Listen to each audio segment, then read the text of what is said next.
Ayan, nagdadamo siya guys. Kita on. Nakatalikod siya. Tapos, pagka 22, yung balik na pa ba? Punta lang sa isa. Isa po ito daw sa kapila. Eh, mong yapon. Mga maestra na siya lang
kapag guys, yun ang mga pagkain binibigay ng mga tao sa kanya guys, kasi ayan, naradamo yan.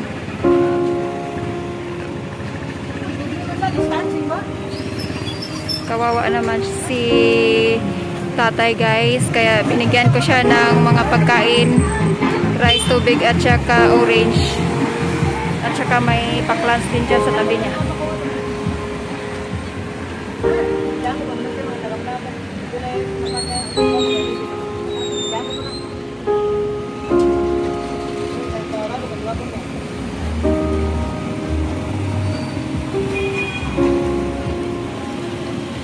Yan siya guys, tingnan nyo, mabait siya.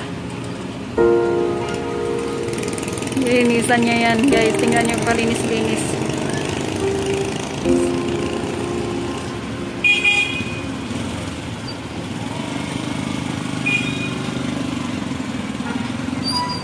Yung mga pagkain, binigay ko yan sa kanya, pero inilagay ko lang sa gilid kasi busy siya sa pagdadamo.